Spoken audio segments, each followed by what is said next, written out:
The broadcast is now starting. All attendees are in listen-only mode. Good morning, everyone. Mr. Vinnie Mehta, Director General of the Automotive Component Manufacturers Association of India, ACMA. Mr. Matthias Engert, who is the Cooperation Management Purchasing from the BMW Group. He's based out of Munich. Mr. Saurabh Yadav from BMW India's office, who heads the International Purchasing Office.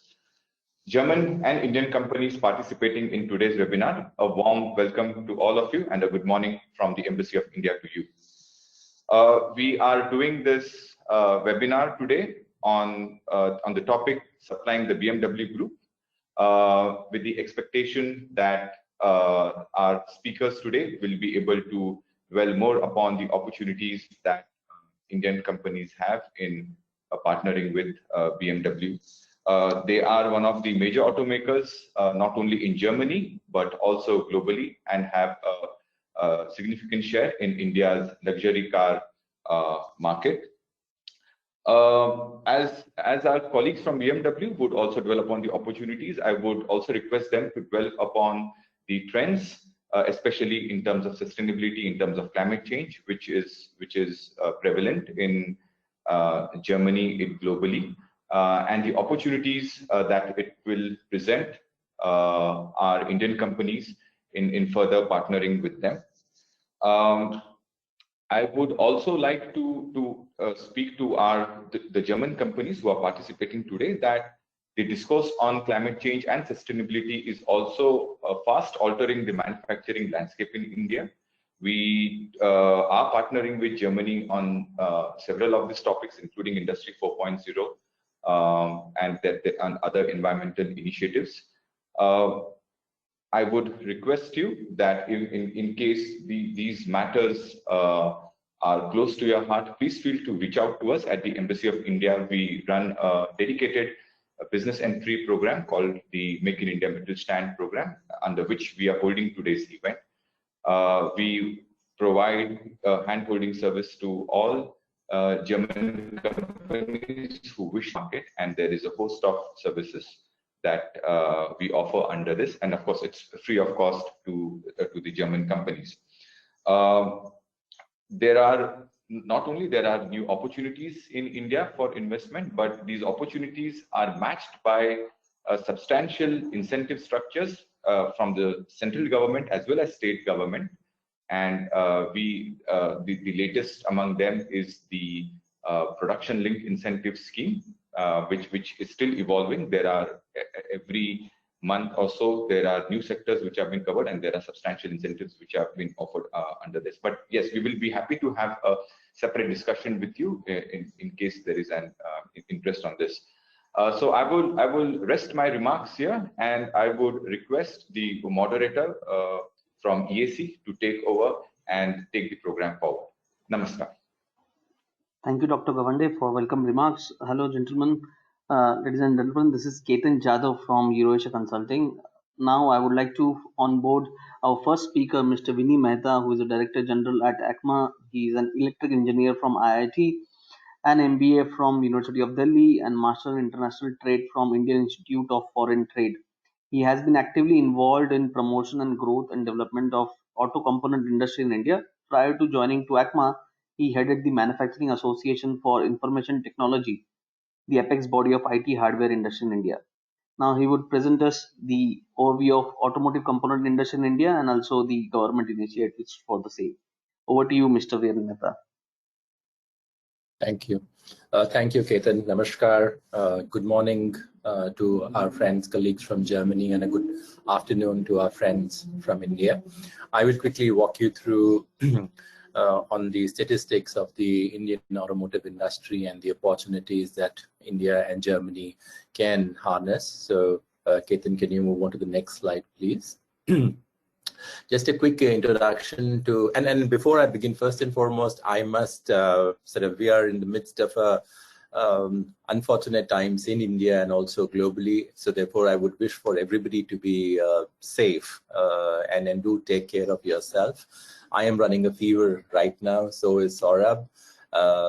but therefore I wish for everybody to be safe. So let me sort of begin my presentation. So ACMA is a well-reputed industry body representing the auto component industry in India. Well, we have two industry bodies, ACMA and SIAM, which represents the vehicle industry. ACMA and SIAM together is what is VDA of Germany. We have over 800 members, 850 members today. And like the automotive industry, we are an ISO 9000 institution. Can you do next, please? Ketan, do the next, yeah. Just a quick introduction on how the automotive industry looks like. The overall turnover of the automotive industry, the vehicle industry, and the component industry put together is over $105 billion US. It is a sizable of the GDP of the national GDP, almost 7%, very similar to what the German automotive industry contributes. We are a huge employment creator, 8 million jobs directly and 29 million jobs indirectly. On that apart, we are also a very large exporting industry. We account for 8% of the total exports out of India. Do the next, please. How does, this is a timeline series of the the passenger car industry. And, the last year or the year gone by has been one of the sort of toughest that we ever had. But it was in the year 1819 that the car sales or car production peaked. It stood at 4 million plus then. In 2021, it came down to about 3 odd million. So you can see that the pandemic had a sizable impact on the car industry in India. In fact, it had a debilitating impact on the entire automotive value chain. But what's very interesting is that, as the Indian economy opened up post the pandemic, month on month, we've seen very sizable gain in production and consumption of vehicles of all sorts. We are once again in the midst of pandemic, but notwithstanding, because right now there is also a very significant drive happening on the vaccination. And as of now, the vehicle manufacturers are confident, notwithstanding the pandemic situation. I think this year, and that is the year 21-22, will be an year of recovery, and we expect the car industry to be back growing in the range of 15 to 20%, keeping fingers crossed. Hopefully there would not be any major disruption due to the pandemic. Next, please. So this is a timeline series of all the other segments in the vehicle industry. Commercial vehicle industry, 1819, we hit 1 million unit, and in the pandemic year, we came down to about 600,000 units.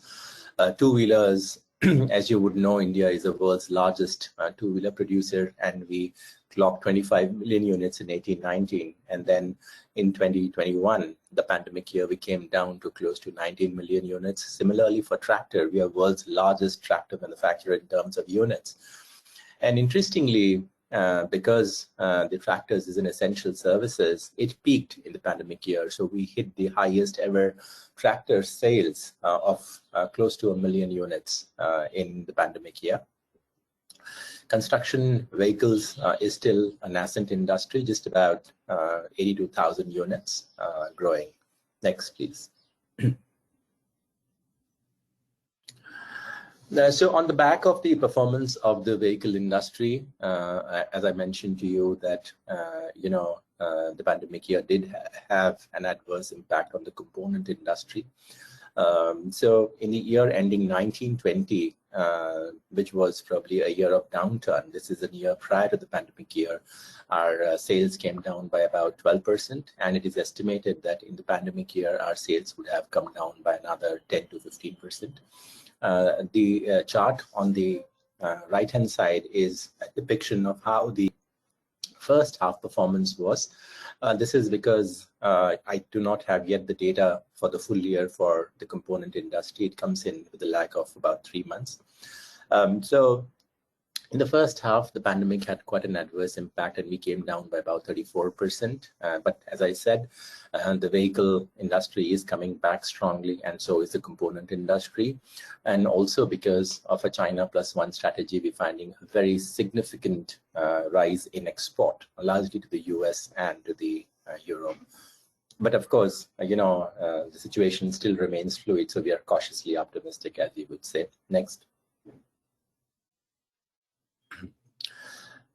We are a fairly export competitive industry, and we export almost a third of our production. So in the year 1920, when our turnover stood at $50 billion US, we exported about $14.5 billion US. And in terms of geographies, Europe is our single largest export market, and so is North America. Almost both account for 30% of our exports, speaks volumes of our credibility. And within Europe, Germany is our largest export market. 80% of our export goes to tier ones and to OEMs, 20% goes to the aftermarket. Next.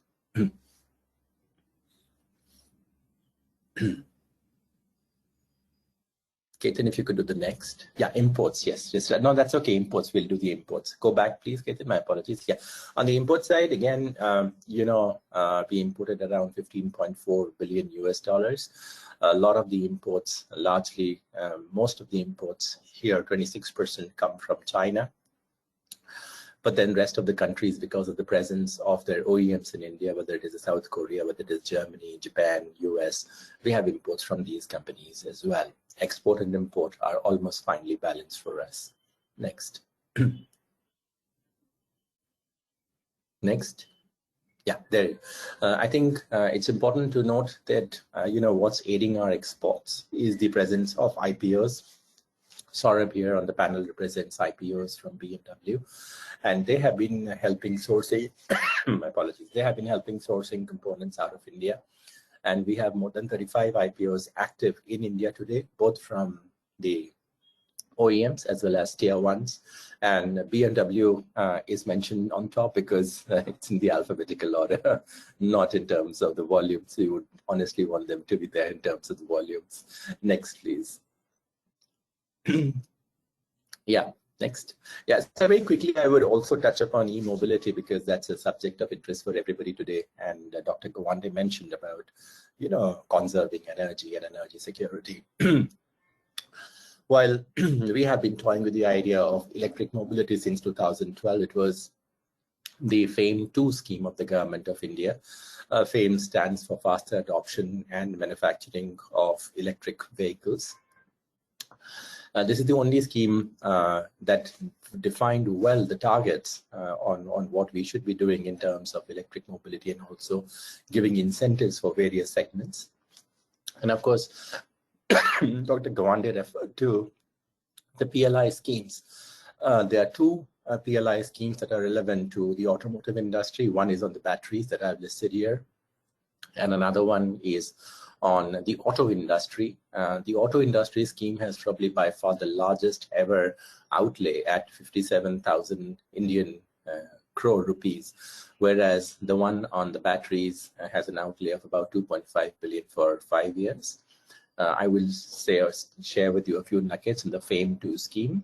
Do the next, please. So the FAME 2 scheme came into being, this is the second phase of the FAME 2 scheme, and this came into being in April 2019, and it's valid for 3 years, and there's an outlay of $1.4 billion US. The incentive to be given is rupees 10,000 per kilowatt hour with a cap of 20% on the ex-showroom price of the vehicle. And what's interesting, as I said, that for the first time we sort of put some benchmarks, we put some targets. So what it aims to achieve is 1 million two-wheelers, 500,000 three-wheelers, 55,000 passenger vehicles. This is a mix of hybrid as well as pure electric, and 7,000 electric buses. Do the next.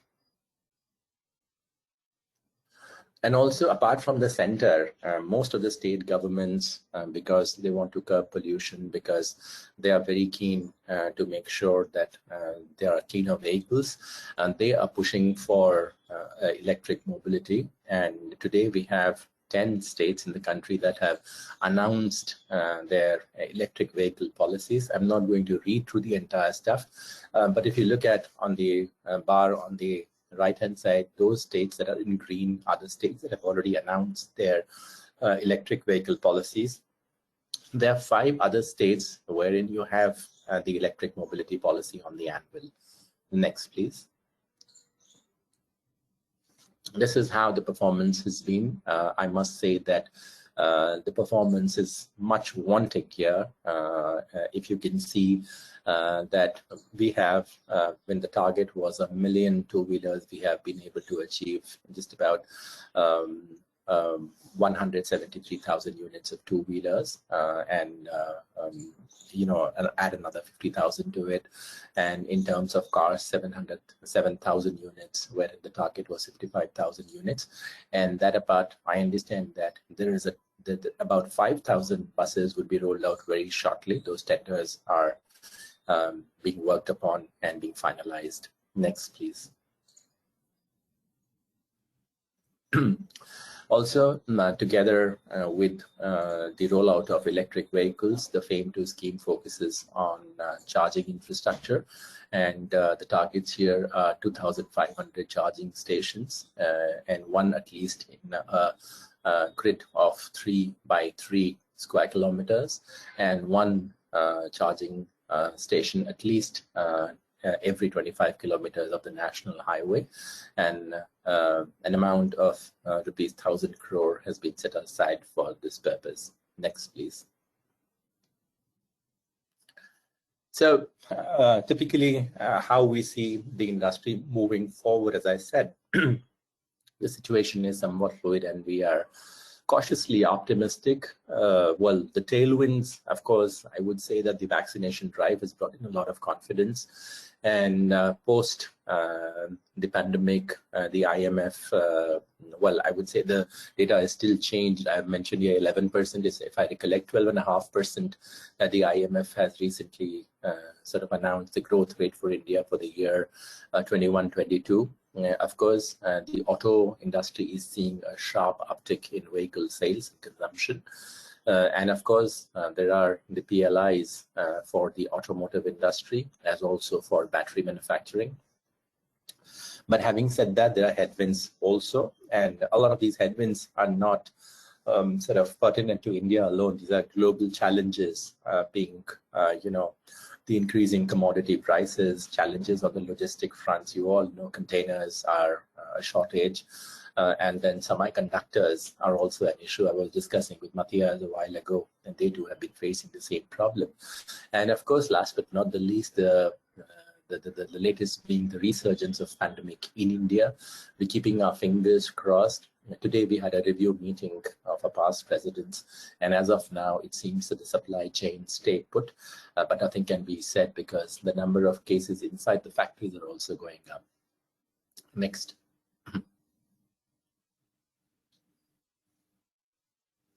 Next.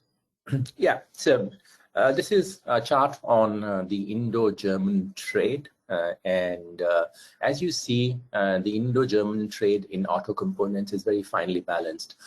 We sort of import and export almost similar amounts.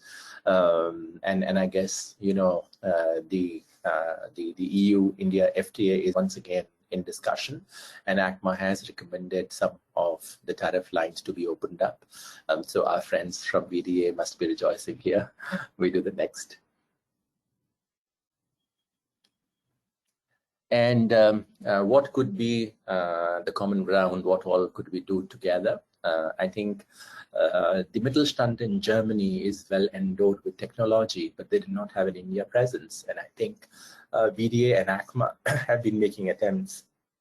In fact, we have a very successful project of VDA, ACMA, and SIAM. And we would definitely encourage German SMEs to tie up with Indian manufacturers. The Indian market is a very rapidly growing market, and they could take advantage of this. And of course, German OEMs, we are thankful to the IPO of BMW and the others, for sourcing components. We would wish for more components to be sourced out of India. And I would recommend that BMW conducts a tech show that we could do under the umbrella of the Indian Embassy. And you could identify potential suppliers and maybe shortlist them and take them forward. Germany is well known for research, and I think there are many a new area, whether it is next generation batteries, motor electric vehicle components, ECUs, power electronics, charging infrastructure.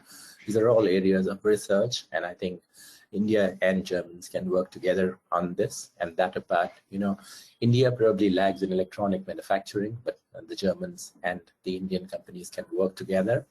In fact, Bosch is already doing a lot of manufacturing of electronic components out of India. I invite other German companies as well to invest in India for electronics manufacturing.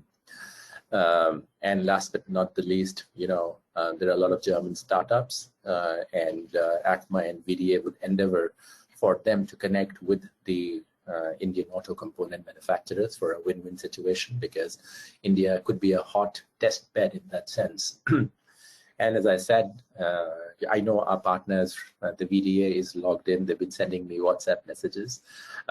So we invite VDA once again to participate in the Auto Expo. I invite all German companies, in fact, to participate in the Auto Expo 2022. I hope and I think by then the pandemic would be much behind us. 3rd to the 6th of February 2022. Please mark your dates. And I look forward to personally welcoming all of you. So thank you. This is all I had to say. Ketan, I'm done. Yeah, thank you, Mr. Mehta, for giving us overview of auto component industry and also throwing a light on e-mobility as well, along with the government policies. Now we would like to hand it over to our next speaker, Mr. Matthias Engert. Matthias, I'm just accepting the presentation rights to you. Yeah, Mr. Mehta. Yeah, that's it. Thank you. Okay. Thank you. Yeah, Mr. Matthias Engert is having a central responsibility for the commodity supply chain strategies at BMW for all their commodities, with a strong purchasing background in automotive industry. Now over to you, Mr. Engert. Please give me a second.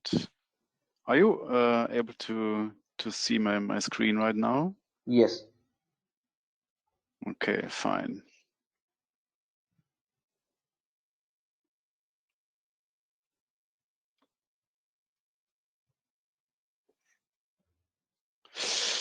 Ladies and gentlemen, thanks a lot for the invitation and the opportunity to present our BMW success story with the Indian suppliers and our future plans.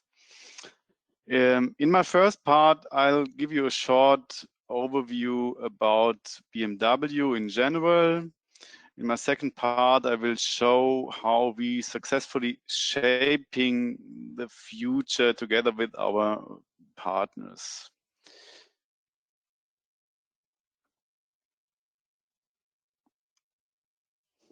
In 2020, we sold more than 2.3 million cars and motorcycles of our 3 brands, BMW, Mini, and Rolls-Royce.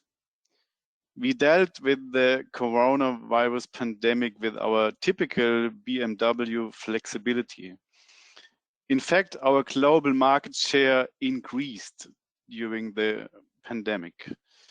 Thanks to our attractive product portfolio, we are able to expand our segment share in the first 3 months of this year. Starting with the i3, you all remember, we began our transformation to sustainable mobility almost 1 decade ago. BMW is driving the transformation the company needs to ramp up e-mobility at high speed. It has a clear vision. We believe in electrification.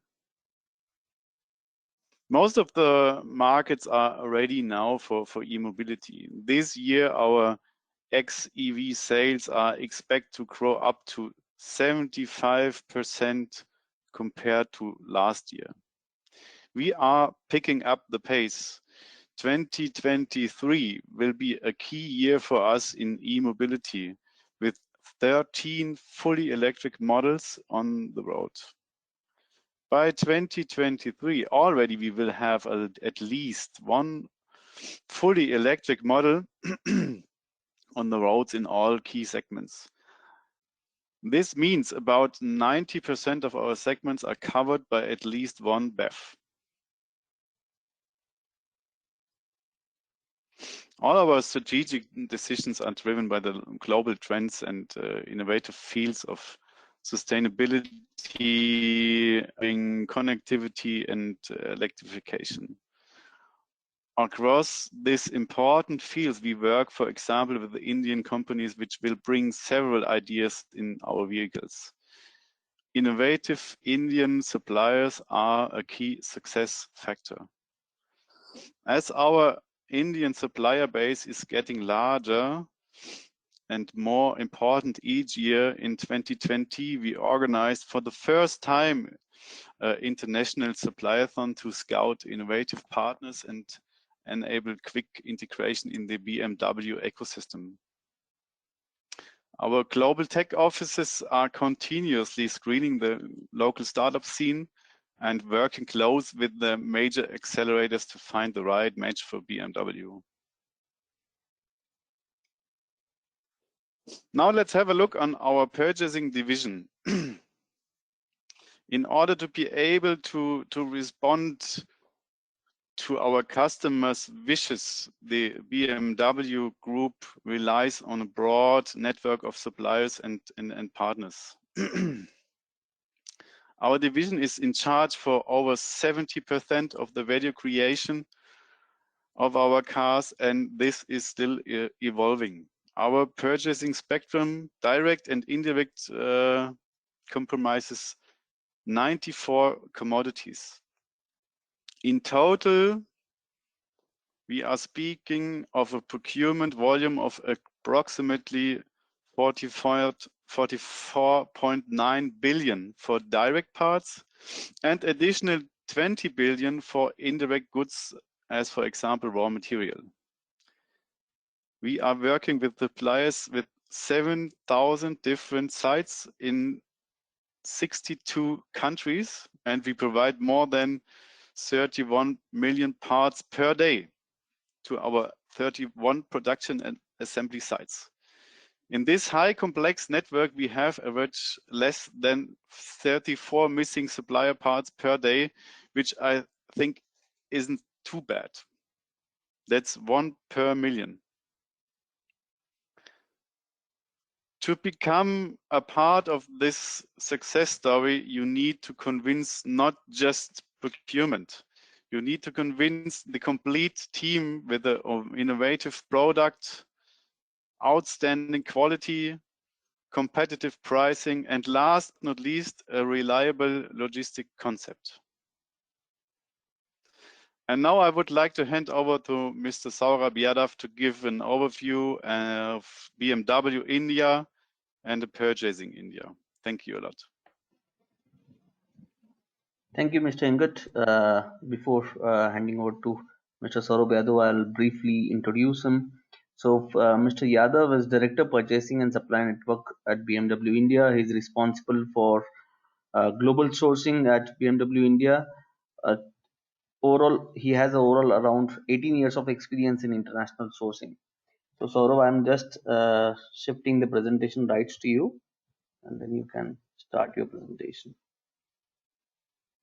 Sure. Thank you, Ketan. And please let me know when you see the screen. Yeah, I can see your screen. Great. So thank you, Ketan, and good morning and good afternoon to everyone who is joining from different locations. Thank you, Matthias, for all the background. And in my presentation, in next 15 minutes, I will talk about mainly three things. One is a very brief overview about BMW Group in India, what we are doing, what are the different things we are doing in the country, our brief product portfolio. Second thing, I will talk about very specific regarding the BMW India purchasing, what exactly we are doing, what are our activities, what kind of things we are buying from India. And the third thing, maybe one of the things that might be interesting for you, or the most interesting for you, is how to become a part of this success story. Going to the first thing regarding the BMW India footprints, of course, we are in the country, we are selling the cars. Other than this, there are a few things that we are doing, and I will put a little bit of light on that. We, other than the, we call it BMW NSE, the National Sales Company, we also have in the country presence of BMW Group as the financial services as well, which is the financial arm of BMW Group. We have our head office, NSE, SF, and also a very impressive training center in the city of Gurgaon, in northern part of India. And we have our manufacturing facility, it's a CKD plant in the city of Chennai on the southern part of India. Other than this, of course, we have our international purchasing office, which is also based in Gurgaon, and it is operational since 2007. I will talk about it in a better detail in a couple of slides following. We also have BMW India Foundation, which is our arm doing the CSR activities. And other than this, we are also doing a cooperation subject with the motorcycle manufacturing company TVS, where we are producing some low end in terms of the engine capacity, some of the bikes here. What we overall do in this country is regarding the investment. So in the plant Chennai, we have investment of around 72 million euros. And also through our financial arm, we have 110 million euros of investment that is done in India. In this complete setup in plant Chennai, together we have around 650 people directly employed in the BMW Group, and we have around 1,200 employees in the BMW dealerships which are employed. We are not counting the people who are getting the indirect employment or through our suppliers due to BMW Group efforts. A slide that you know by yourself in any case. This is our product portfolio for the four-wheelers. How to read the slide, maybe a couple of words from my side. In the plant Chennai, we are manufacturing from the X series, we are manufacturing X1, X3, X5, X4, and X7 as well.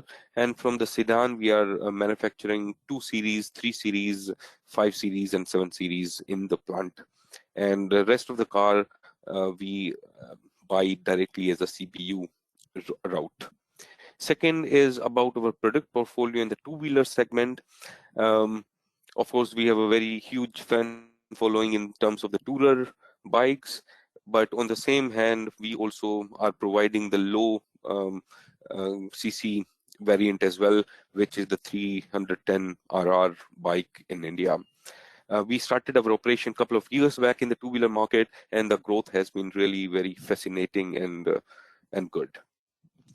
This is about the introduction of the BMW India, and now I take to a more purchasing related word and what we are doing in terms of purchasing in India. Two things as we remember. One is the local content purchasing, which means that what we are buying for our plant operations in the city of Chennai, and then the IPO, which is the International Purchasing Office, means we buy the things from India for the rest of the world, BMW plants worldwide in Europe, North America, China, or elsewhere. How to connect it to what Matthias already presented in his slide. On the right hand side, so our purchasing network is divided into or structured into different verticals, and we in India belong to, we call it in our internal terms, the MC organization, which is the China and China sub-region purchasing organization. So we belong to the Asia world, which is centered in Beijing and responsible for the complete Asia. what we are in terms of purchasing in India, who we are and what we do. Easy to understand. We are doing three things here. One is, of course, the purchasing. Second is the supplier quality management, and third is the logistic management.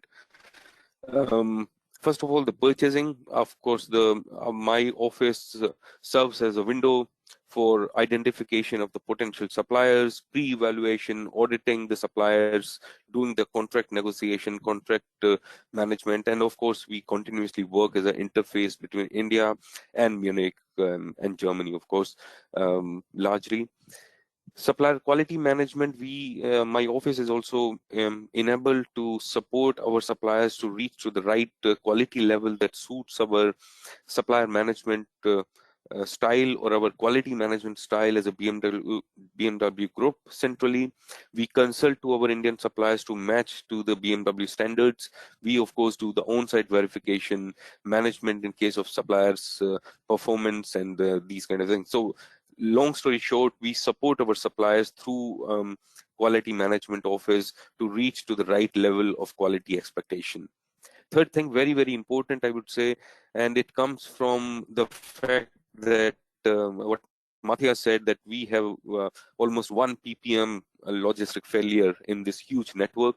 And when we are manufacturing the parts in the country of India and supplying it worldwide, the part is moving around the earth and then reaching to a certain plant, into a certain vehicle. The logistic performance become extremely important here. So we, through our office, we of course provide the consultancy services to our suppliers to reach, or to first of all to understand what exactly BMW needs from its supplier to really being able to this figure of 1 ppm or even better. Documentation and sometimes export subject, not only from the understanding point of view but also from the procedural point of view, could be quite challenging. So we also support the whole system in that regard here. You might be interested in knowing what exactly we are doing in IPO or what kind of things we are buying. For the ease of understanding, I've created this chart that you would like it and it will help you understand what exactly we are doing. So on the bottom right side, it says that we started our international purchasing office in 2007. The first couple of years, or 3-4 years, these were the years to really understand the market, to buy the very basic things, gears and aluminium casting, iron casting, and so on. Next few years, from 2012 to 2016, it was also 1 year where one segment of the time where we developed our local content, or we did actually start buying the real things for our plant Chennai. I will talk about it in a moment. And then of course progression to the technology commodities, where we buy engine walls and the flex plates and bearing that go to our electric vehicles and so on. 2016 until very recently, we had a further progression to technology, and one of the important factor remained that we put a lot of emphasis on the digital sourcing in this time.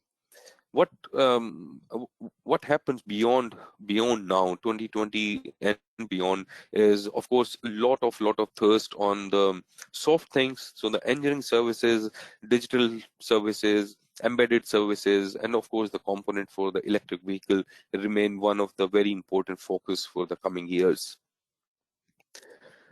This is the easy slide. It is talking about, so the previous one was our international purchasing efforts, and this is talking about the local content, the things that we buy for our plant Chennai.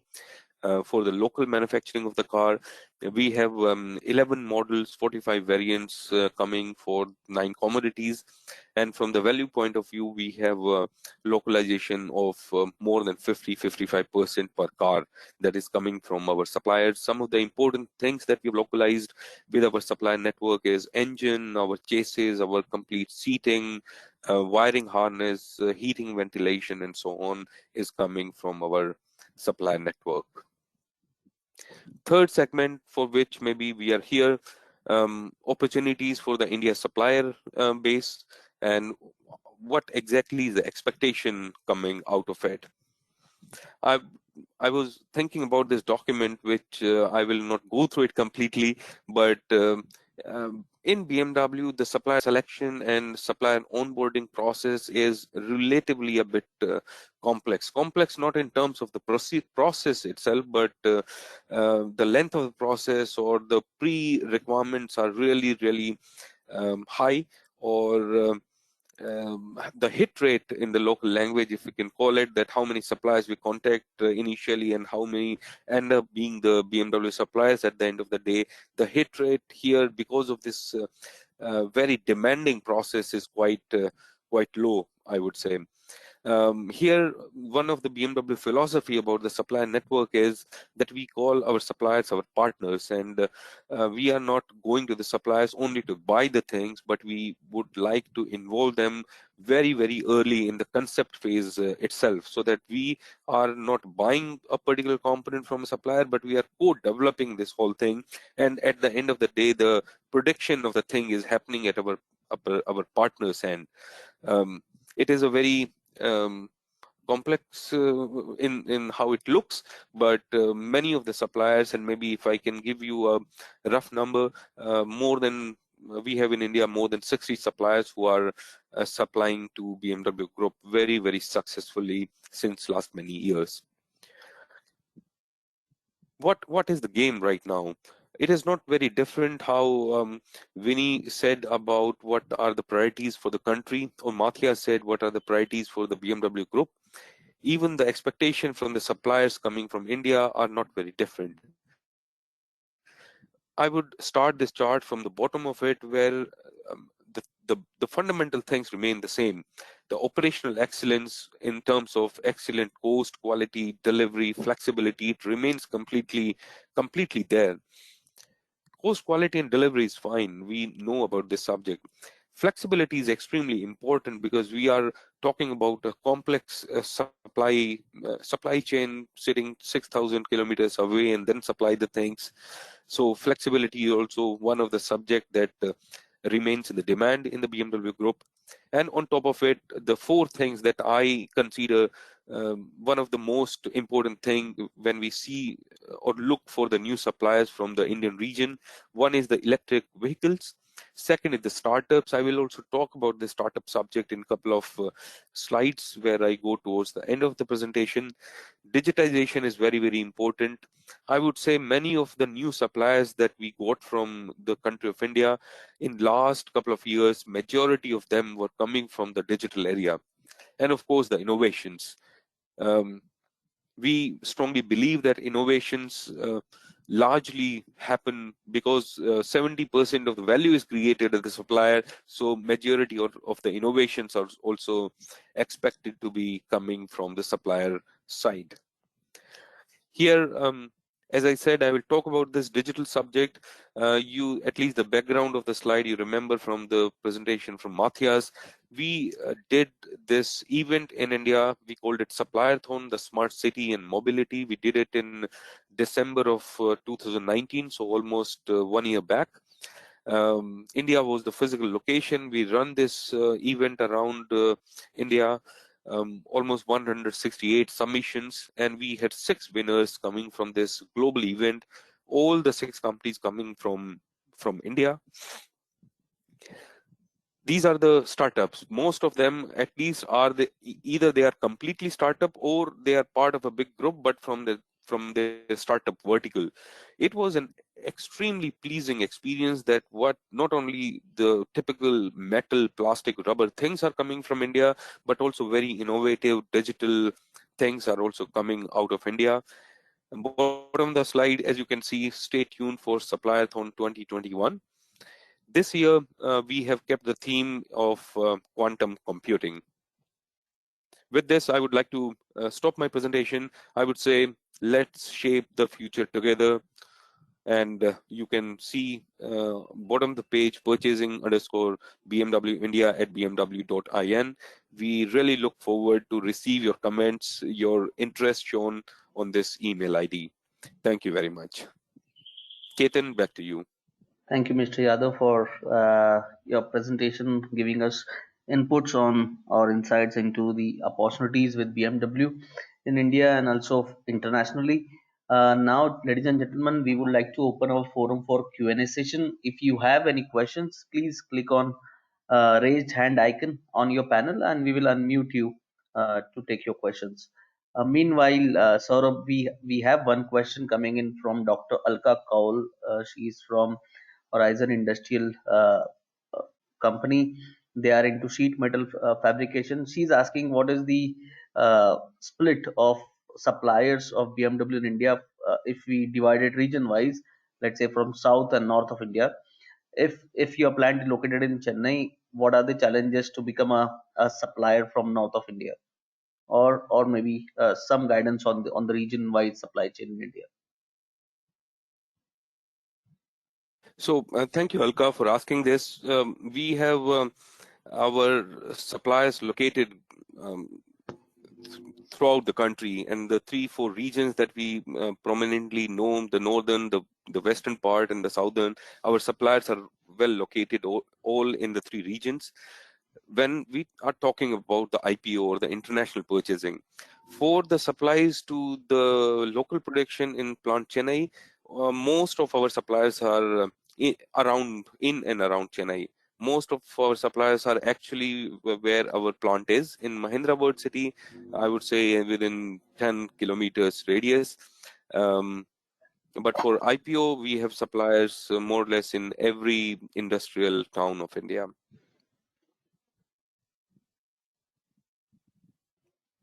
Okay. Another question is from Ekans Mahajan, who is part of Asahi Glass India. He's asking what are the plans for localization of glasses in India?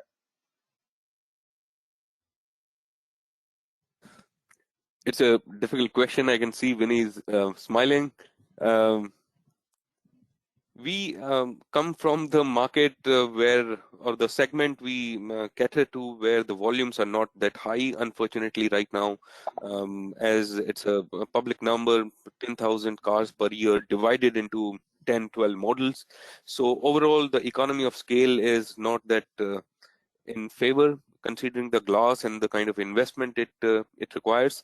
But of course, in the past months or past 1 year, there has been some movement that even the government authorities want us to pursue the things that if it is possible to evaluate how the numbers actually comes out at the end of the day in favor of localization or still exporting, getting the parts imported.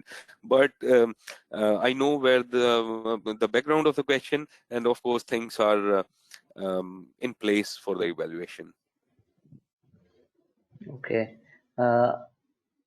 Another question for you, Saurabh. Of course, for the IPO, what are the incentives which can be passed on to the suppliers if we are exporting goods from India? You sure this question is for me and not for Vinnie? Anyone can answer. Yeah, you can. Even Mr. Mehta, you can also add here. I think I'll answer for Saurabh. If you supply to BMW, it's an incentive in itself. Your credibility notches up. Honestly, in terms of incentive, the government of India does not, as of now, give incentives for export. But we get the MIIS, we get the ROT, and MIIS has now sort of ended, which is it ended on 31st of December last year, and then the ROTEP kicked in. I know that people are having challenges. The MIIS portal is not functional, and that the ROTEP rates are not announced. But we are hopeful that by this month end, the ROTEP rates will be announced. I keep my fingers crossed. And the details of the PLI on the auto are also awaited. So once you have the details of the PLI on auto, the PLI, as I understand, would give boost to additional or incremental manufacturing as also to export. So in that sense, geographies of export that would be identified in the PLI could benefit. But again, I'm keeping my fingers crossed. We need to see the scheme in black and white before I can make any such, say it with so much of confidence. So this is it. And Saurabh, you would like to add if you wish to. No, I agree with you, Vinnie. Thank you. Okay. Next question is from Mr. Vaibhav Soni. He's from Meenakshi Polymers, and he's asking, we are seating manufacturers. My question is that process of getting vendor approval same as that of passenger vehicle, or is different processes, or there are different processes?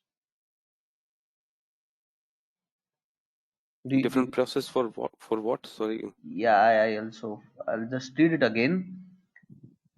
Is the process of getting vendor approval is the same as with passenger vehicle, or is it a different process for IPO?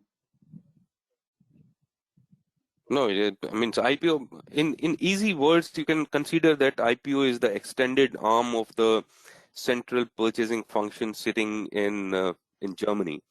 So, of course, we have the central processes and we follow the same for sure. Okay. Next question is on two-wheelers from Sonakshi Minda. She would like to know the future of two-wheeler segment in India and the subsequent localization of two-wheeler parts from BMW. Is it a question to me? Yeah. Okay. So right now, we have our cooperation working quite good and quite happy with TVS. And we have a strong commitment towards this cooperation. We have right now a very strong localization level, which is on the current vehicles, and of course, even in the coming vehicles that would or that should appear in the coming years, we focus to steer the localization in the similar regard. It's a high level of localization. Yes. Now I'd like to unmute Mr. Sanjeeva KV. Mr. Sanjeeva, you can ask your question. I have just unmuted you. Yeah, see, I am Sanjeeva here. I'm audible now? Yeah, yes, you are Hello? audible. Yes, you are audible. Yeah. See, I am Sanjeeva here. I represent CEO of Precision Products, and we are based out at Bangalore. So earlier, we have an experience of supplying to EV manufacturer, that is an article which is based out at Bangalore. We supply some housings for the gearboxes and all actually. Basically, we are manufacturers of precision machine components and industrial gearboxes. And we are regularly supplying to Bosch, Engert in Bangalore as well as in Ahmedabad. And MIIM Precision and Additional Transmissions in Chennai.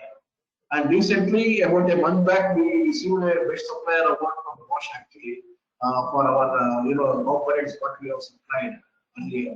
So this is our background, and this is the email ID where I need to send up a profile there afterwards. What is the procedure for getting the vendor registration in BMW? That's what my problem was. Hello. Yes. Hello.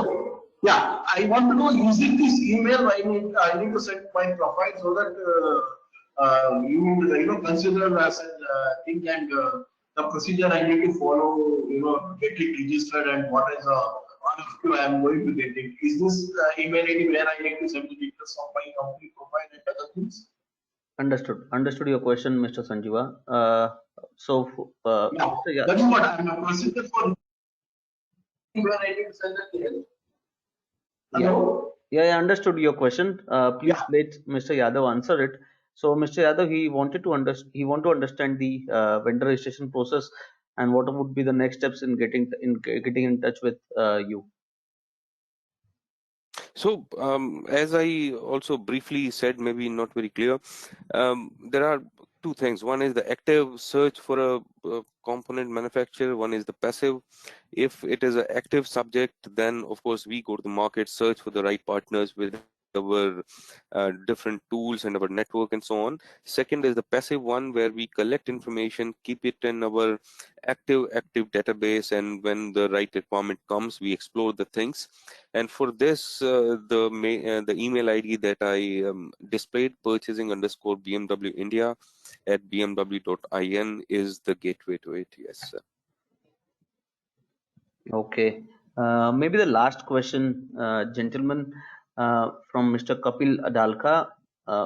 He is asking, what are the key focus sourcing products out of India at this moment?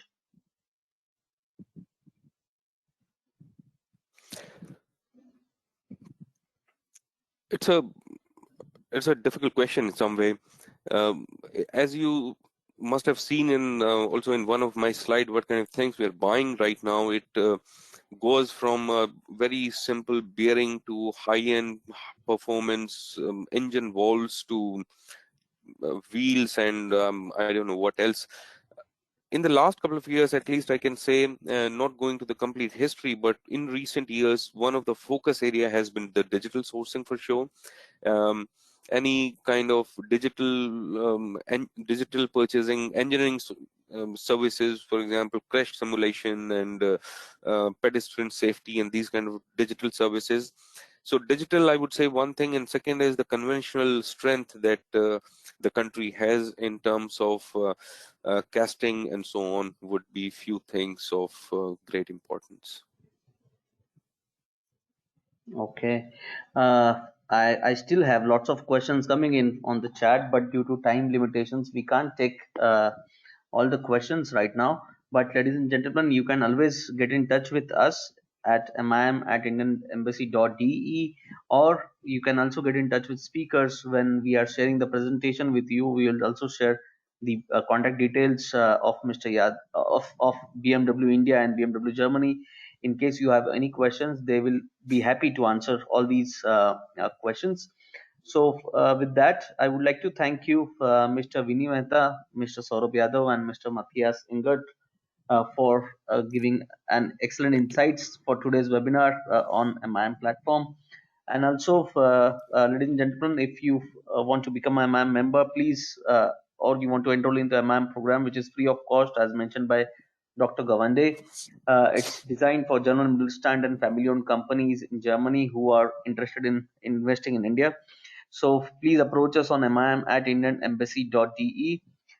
Thank you very much, ladies and gentlemen, and look forward to welcome you in another webinar of MIIM. Thank you. Thank you very much, Ketan. Thank you very much, everyone. Thank you, Saurabh and Matthias. Thank you all. Bye-bye. Thank you very much, Vinnie. Thank you, Matthias. Thank you a lot.